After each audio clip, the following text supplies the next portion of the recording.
Hi guys, welcome to our channel today. We are going to see Sweden become a swedenistan.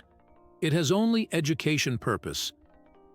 Sweden was widely regarded as a prosperous, developed nation with a high standard of living and, above all, a peaceful nation.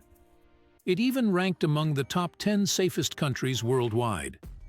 However, in recent years, Sweden has experienced one of Europe's highest rates of gun deaths. In addition, the quality of education has deteriorated across the board, and hospital wait times rank among the worst in Europe. Yet, point of fact, what stresses Swedes most is the issue of wrongdoing and viciousness.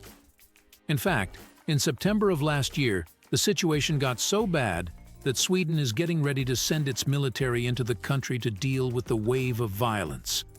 Ulf Kristersson, the Prime Minister of Sweden, stated, "This is unlike anything else Sweden has ever seen. No other country in Europe is seeing anything like this." The entire scenario is fueled by gang rivalries, personal grudges, and a large pool of available youth.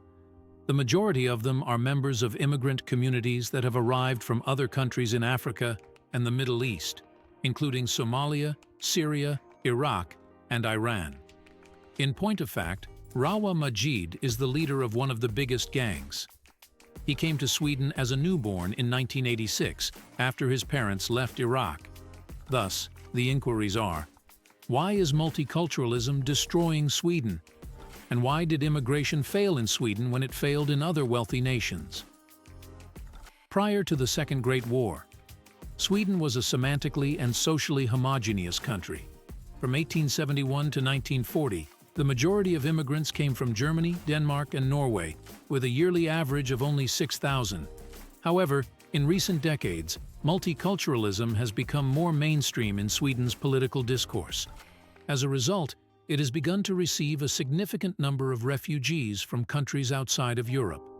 As a result, Sweden is one of the nations that has received the greatest number of immigrants from non-European countries in comparison to the population it has.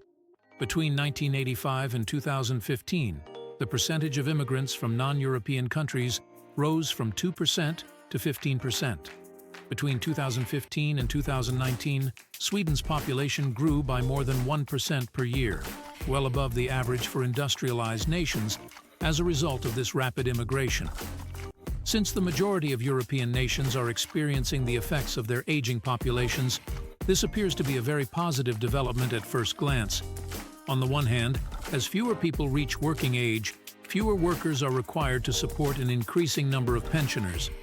On the other hand, as the population gets older, more people are looking for health services and treatments that are more complicated and cost more.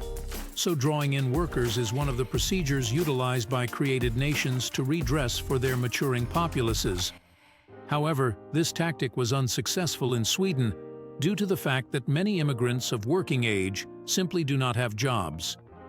To put it another way, since Sweden switched from an immigration based on workers to refugees from very different cultures, their integration into the labor market is difficult, and they end up being excluded and reliant on government assistance.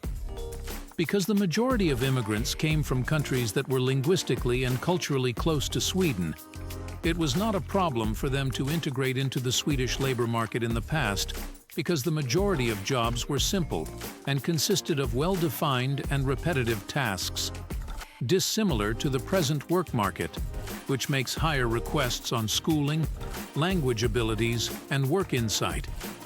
In any case, the truth of the matter is that outsiders in the past had a high work rate, while today most foreigners experience issues coordinating into Swedish society and getting a new line of work.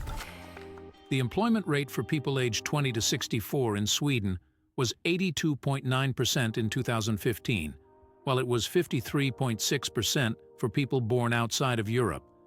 As a result, a significant number of immigrants or refugees face the possibility of being excluded from society for an extended period of time. And when a portion of immigrants are unable to integrate into society or the labor market due to language, educational level, or cultural differences, gangs begin to form in communities for either social purposes or financial gain. As a result, It is not surprising that criminal gangs find it easy to recruit young marginalized immigrants, leading to an increase in crime and violence in Sweden. This is because the majority of crimes and murders take place in immigrant communities. In 2022, even Magdalena Andersson, the former Prime Minister of Sweden, stated that segregation has been allowed to go so far that we have parallel societies in Sweden. We live in the same country, but in completely different realities. We will have to re-evaluate our prior truths and make difficult choices. As a result, the political decision to lessen border security and the number of asylum seekers in Sweden is primarily responsible for this number.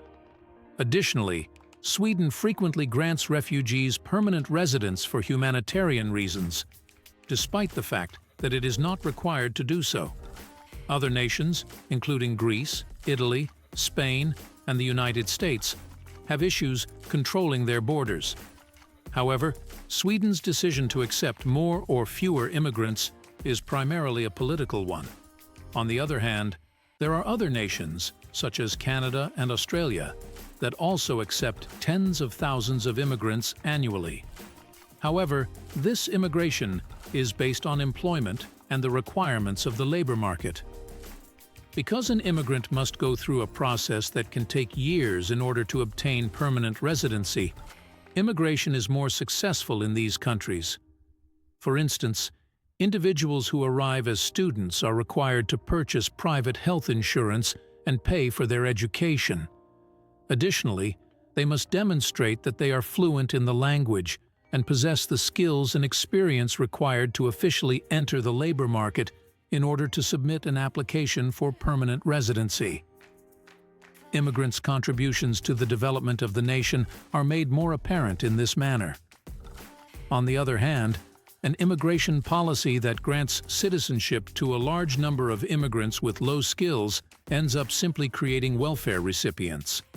At the end of the day, a rich nation like Sweden, with 10 million occupants and liberal state benefits in a universe of billions of needy individuals, can't have unlimited movement.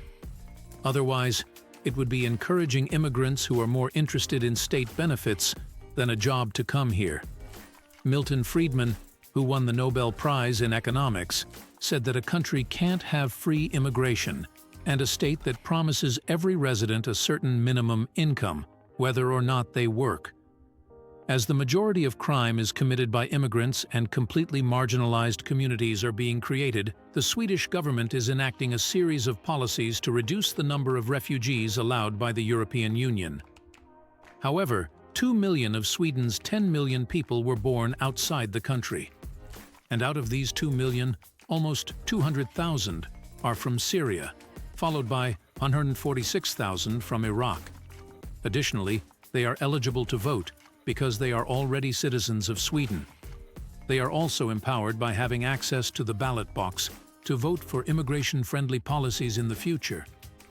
Therefore, Sweden will have to bear the consequences of implementing inclusive policies for such a long period of time, regardless of how restrictive the policies that are currently in place to accept fewer immigrants are. I appreciate your viewing. In the next video, see you. Thanks for watching. Subscribe for more videos.